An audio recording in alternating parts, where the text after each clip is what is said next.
حضرت موسیٰ علیہ السلام مدائن جب تشریف لے کر گئے تو حضرت شعیب علیہ السلام نے اپنی بیٹی کا نکاح آپ کے ساتھ کر دیا اور آپ کے ساتھ ایک معاہدہ کیا کہ آپ 10 سال تک مدائن میں ہی رہیں گے۔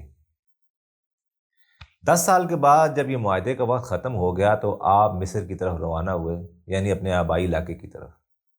راستے میں وادی طوا آتی ہے۔ اس وادی میں جب آپ پہنچے تو آپ کے ساتھ بھیڑ تھی، بکریاں تھیں، آپ کا عصا تھا اور آپ کی زوجہ تھی۔ قرآن پاک کی سورہ طٰہٰ میں اس کا تفصیلی ذکر موجود ہے۔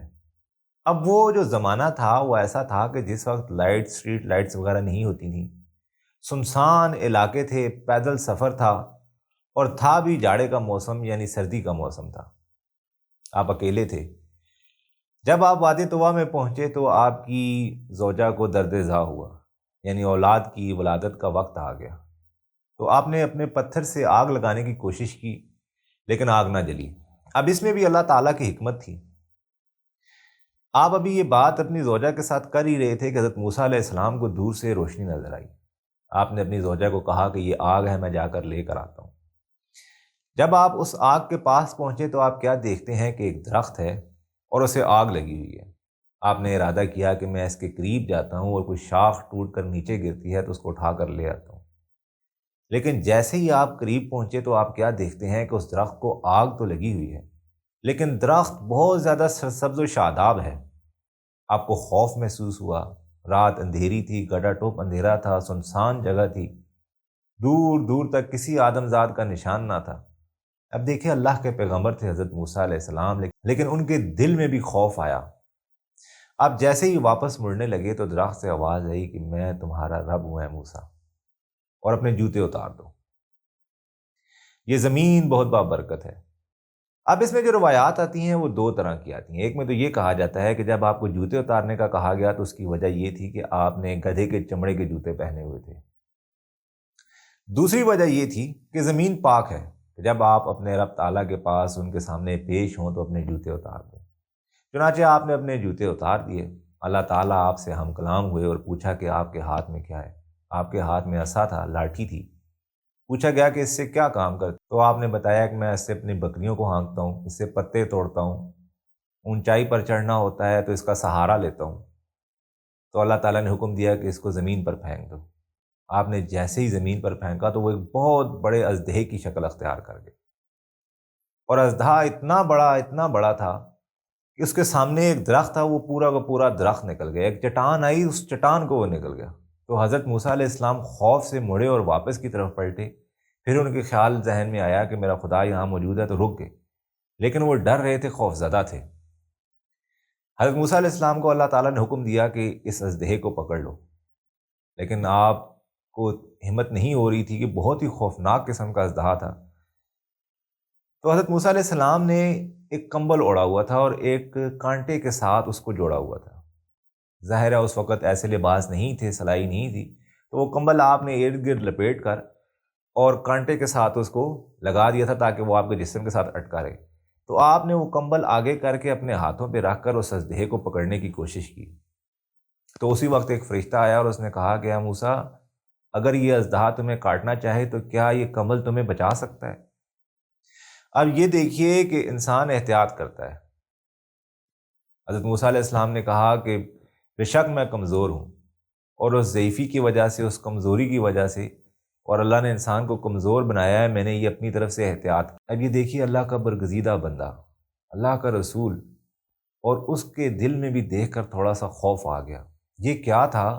یہ اللہ تعالیٰ کی طرف سے ایک پیغام ہوتا ہے، ایک میسج ہوتا ہے کہ اللہ تعالیٰ نے کہا کہ اے موسیٰ، میں نے تمہیں چن لیا کہ تم میرے سامنے سب سے زیادہ جھکنے والے تھے۔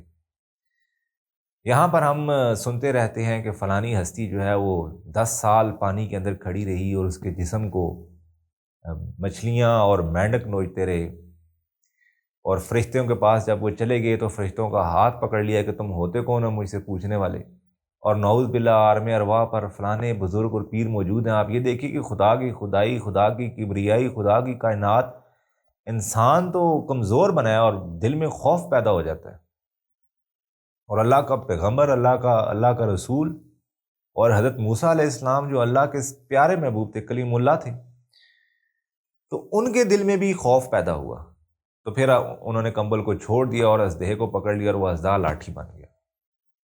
پھر آپ کو حکم ہوا کہ اپنے ہاتھ کو ذرا سامنے کرو، پھر آپ نے جب ہاتھ سامنے کیا تو وہ چاند کی طرح چمکنے لگا۔ یہ دونوں معجزے حضرت موسیٰ علیہ السلام کو عطا ہوئے۔ پھر آپ کو حکم ہوا کہ جاؤ مصر اور فرعون کو جا کے تبلیغ کرو۔ اب یہاں پر دیکھیں، ہم لوگ جو اپنی زندگیوں میں یہ سوچتے رہتے ہیں کہ ہمارے پاس پریشانیاں ہیں، پہننے کو کچھ نہیں ہے، کھانے کو کچھ نہیں ہے، آپ یہ دیکھیے کہ اللہ کا بندہ اگر وہ چاہتے تو آرام سے اڑ کے مدائن سے مصر پہنچ سکتے تھے، لیکن وہ پیدل سفر کر رہے ہیں اپنی زوجہ کے ساتھ، اوڑھا کیا ہوا ہے ایک کمبل، اور جوڑا اپنے جسم کے ساتھ کس سے ہے؟ ایک کانٹے کے ساتھ۔ پیدل سفر کر رہے ہیں، اندھیری رات میں آگ لگانے کی کوشش کر رہے ہیں، پتھر سے آگ نہیں لگ رہی، اور یہاں پر ہم سنتے ہیں کہ انہوں نے پھونک ماری تو آگ لگ گئی اور کینسر ٹھیک ہو گیا، سب کچھ۔